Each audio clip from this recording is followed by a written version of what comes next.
আসসালামু আলাইকুম দর্শক, খুবই অদ্ভুত একটা খবর। সেটি হচ্ছে যে আমরা জানি যে প্রতি বছর শিক্ষার্থীর সংখ্যা বাড়ছে। তো শিক্ষার্থীর সংখ্যা বৃদ্ধির সঙ্গে শিক্ষা প্রতিষ্ঠান বাড়ার কথা, অথবা যা আছে তাই থাকার কথা, কিন্তু অদ্ভুতভাবে শিক্ষা প্রতিষ্ঠানের সংখ্যা কমে যাচ্ছে। তার মানে বুঝতে পারছেন যে শিক্ষার্থী বাড়ছে, শিক্ষা প্রতিষ্ঠান কমে যাচ্ছে। যেই শিক্ষা প্রতিষ্ঠানগুলো চালু হয়েছে সেই শিক্ষা প্রতিষ্ঠানগুলোর এখন আর অস্তিত্ব নেই, কিন্তু সেটি আবার কাগজে কলমে ঠিকই শিক্ষা প্রতিষ্ঠান হিসেবে আছে, কিন্তু বাস্তবে সেই শিক্ষা প্রতিষ্ঠানগুলো তার অস্তিত্ব নেই। তাহলে এই যে আজকে বিভিন্ন শিক্ষা প্রতিষ্ঠানে যে ভর্তির চাপ বাড়ছে, চাপ অর্থাৎ চাহিদা অনুযায়ী শিক্ষা প্রতিষ্ঠানের সংখ্যাও বাড়ার কথা, উল্টো কমে গেছে। কিন্তু আবার ঠিকই কমে গেলেও সেগুলো আবার নথিপত্রে দেখানো হচ্ছে যে আছে। এমনই একটি অদ্ভুত খবর। সেই খবরে বলা হচ্ছে যে কাগজে কলমে থাকলেও কার্যকর নেই 2695টি শিক্ষা প্রতিষ্ঠান। এর মধ্যে 1274টি হচ্ছে স্কুল অ্যান্ড কলেজ 91টি, কলেজ 192টি, মাদ্রাসা 741টি, শিক্ষক প্রতিষ্ঠান প্রশিক্ষণ প্রতিষ্ঠান 37টি, কারিগরি প্রতিষ্ঠান 313টি। অথচ কারিগরি শিক্ষার কি পরিমাণ প্রয়োজন, সেই প্রতিষ্ঠান 313টির কাগজে কলমে আছে কিন্তু এখন আর অস্তিত্ব নেই। পেশাগত প্রতিষ্ঠান শিক্ষা প্রতিষ্ঠান 44টি, বেসরকারি বিশ্ববিদ্যালয় 3টি। দর্শক বুঝতে পারছেন যে এইসব প্রতিষ্ঠান বাস্তবে ছিল, কিন্তু এগুলি বন্ধ হয়ে গেছে। কেন বন্ধ হয়ে গেছে তার কারণ হিসেবে এখানে বলা হচ্ছে করোনা মহামারীর সময় এবং হচ্ছে আর্থিক দৈন্যতার কারণে এই প্রতিষ্ঠানগুলো আর চালানো যায়নি। কিন্তু প্রশ্ন হলো, যেখানে দেশে এত শিক্ষার্থী প্রতি বছর বাড়ছে, সেখানে প্রতিষ্ঠান কমে যাবে কেন? এই প্রশ্নের জবাব কিন্তু পাওয়া যায়নি।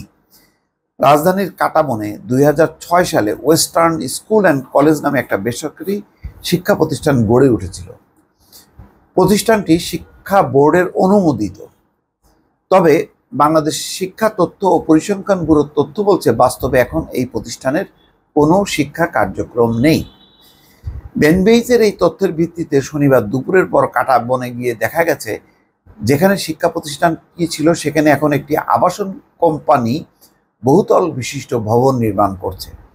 দায়িত্বরত দারোয়ান জানালেন তিনি নির্মাণাধীন এই ভবনে কাজ করছেন 2021 সাল থেকে, কিন্তু তিনি আসার সময় এখানে কোনো শিক্ষা প্রতিষ্ঠান দেখেননি। তার মানে তার আগেই এটার শেষ। আচ্ছা, প্রতিষ্ঠানের নামে থাকা মুঠোফোন নম্বরে ফোন করলে অপর প্রান্ত থেকে তানভীর হক নামে একজন ওই প্রতিষ্ঠানের তৎকালীন উপাধ্যক্ষ হিসেবে পরিচয় দেন। তিনি জানান যে এখন তাদের প্রতিষ্ঠানের কার্যক্রম স্থগিত আছে, করোনার সময় বন্ধ করা হয়েছিল, আর চালু করা সম্ভব হয়নি। বেনবেইজের তথ্য বলছে ওয়েস্টার্ন স্কুল অ্যান্ড কলেজের মতো শিক্ষা বিভাগের অনুমোদন থাকা সারা দেশের 2695টি শিক্ষা প্রতিষ্ঠানের শিক্ষা কার্যক্রম গত কয়েক বছর ধরে বন্ধ আছে। এই প্রতিষ্ঠানগুলো মূলত বেসরকারি, তবে শিক্ষা কার্যক্রম বন্ধ থাকলেও যেহেতু এখনো EIN নম্বর আছে, মানে শিক্ষা বোর্ডের অনুমোদন বাতিল হয়নি, তাই এসব প্রতিষ্ঠানকে কাগজপত্রে এখনো বন্ধের তালিকাভুক্ত করা হয়নি। কিন্তু বাস্তবে এসব প্রতিষ্ঠান কার্যত নেই। বেনবেইজের দায়িত্বশীল দুজন কর্মকর্তা জানান যে বাংলাদেশ শিক্ষা পরিসংখ্যান প্রতিবেদনের জন্য তথ্য সংগ্রহ করতে গিয়ে তারা এই তথ্য জানতে পেরেছেন। তার মানে এটা নিয়ে যদি তারা এই বেনবেইজ গবেষণা না চালাতো, ফিল্ডে জরিপ না করতো, তাহলে কিন্তু এই তথ্যগুলি পাওয়া যেত না। যে এত মানে 2000-এরও বেশি, প্রায় 2500-এর উপরে শিক্ষা প্রতিষ্ঠান, তার বাস্তব কোনো অস্তিত্ব নেই, শিক্ষা কার্যক্রম বন্ধ, কিন্তু তালিকাভুক্ত হয়ে আছে।